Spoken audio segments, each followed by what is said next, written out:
وَإِذْ قَتَلْتُمْ نَفْسًا فَادَّارَأْتُمْ فِيهَا وَاللَّهُ مُخْرِجٌ مَا كُنتُمْ تَكْتُمُونَ۔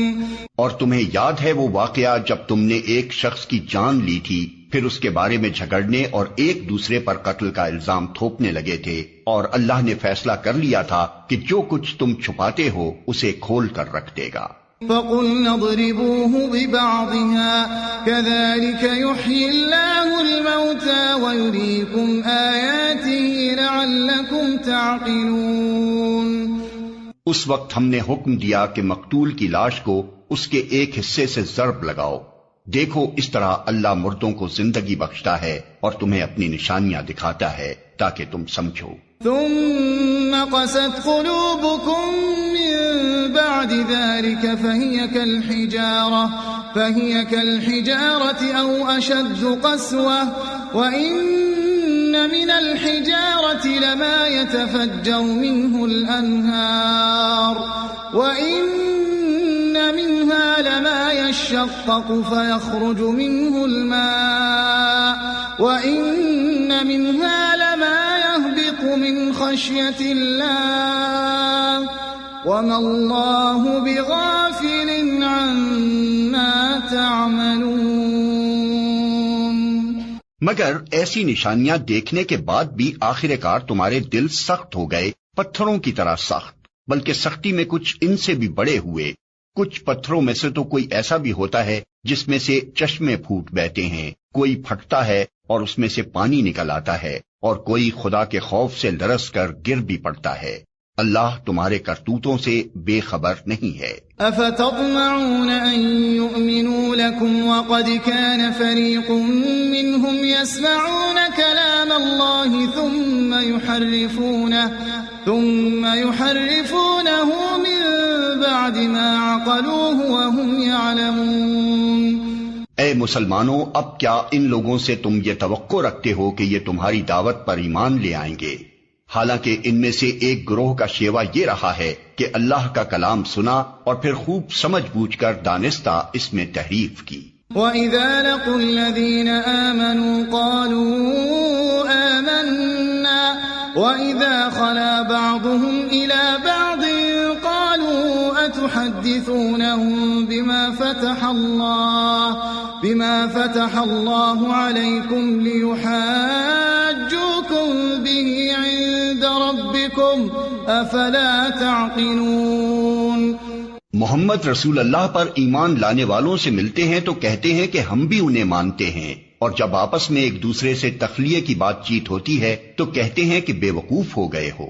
ان لوگوں کو وہ باتیں بتاتے ہو جو اللہ نے تم پر کھولی ہیں تاکہ تمہارے رب کے پاس تمہارے مقابلے میں انہیں حجت میں پیش کریں۔ اولا يعلمون ان اللہ يعلم ما يسرون وما يعلنون۔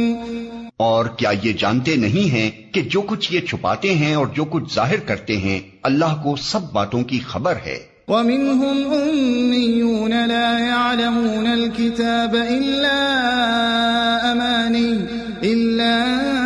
أَمَانِيَّ وَإِنْ هُمْ إِلَّا يَظُنُّونَ۔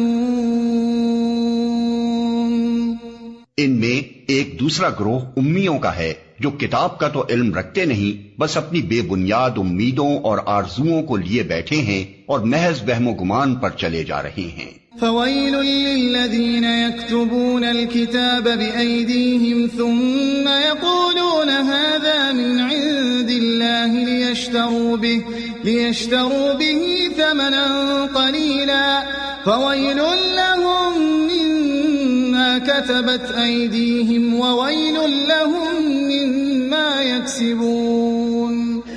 بس ہلاکت اور تباہی ہے ان لوگوں کے لیے جو اپنے ہاتھوں سے شرع کا نوشتہ لکھتے ہیں، پھر لوگوں سے کہتے ہیں کہ یہ اللہ کے پاس سے آیا ہوا ہے تاکہ اس کے معاوضے میں تھوڑا سا فائدہ حاصل کر لیں۔ ان کے ہاتھوں کا یہ لکھا بھی ان کے لیے تباہی کا سامان ہے اور ان کی یہ کمائی بھی ان کے لیے موجب ہلاکت۔ وَقَالُوا لَن تَمَسَّنَا النَّارُ إِلَّا أَيَّامًا مَّعْدُودَةً قُلْ أَتَّخَذْتُمْ عِندَ اللَّهِ عَهْدًا فَلَن يُخْلِفَ اللَّهُ عَهْدَهُ أَمْ تَقُولُونَ عَلَى وہ کہتے ہیں کہ دوزخ کی آگ ہمیں ہرگز چھونے والی نہیں الا یہ کہ چند روز کی سزا مل جائے تو مل جائے۔ ان سے پوچھو کیا تم نے اللہ سے کوئی عہد لے لیا ہے جس کی خلاف ورزی وہ نہیں کر سکتا؟ یا بات یہ ہے کہ تم اللہ کے ذمے ڈال کر ایسی باتیں کہہ دیتے ہو جن کے متعلق تمہیں علم نہیں ہے کہ اس نے ان کا ذمہ لیا ہے۔ بَلَى مَن كَسَبَ سَيِّئَةً وَأَحَاطَتْ بِهِ خَطِيئَتُهُ فَأُولَئِكَ أَصْحَابُ النَّارِ هُمْ فِيهَا خَالِدُونَ۔ آخر تمہیں دوزخ کی آگ کیوں نہ چھوئے گی؟ جو بھی بدی کمائے گا اور اپنی خطاکاری کے چکر میں پڑا رہے گا وہ دوزخی ہے اور دوزخ ہی میں وہ ہمیشہ رہے گا۔ والذین آمنوا وعملوا الصالحات اولئک اصحاب الجنہ هم فیہا خالدون۔ اور جو لوگ ایمان لائیں گے اور نیک عمل کریں گے وہی جنتی ہیں اور جنت میں وہ ہمیشہ رہیں گے۔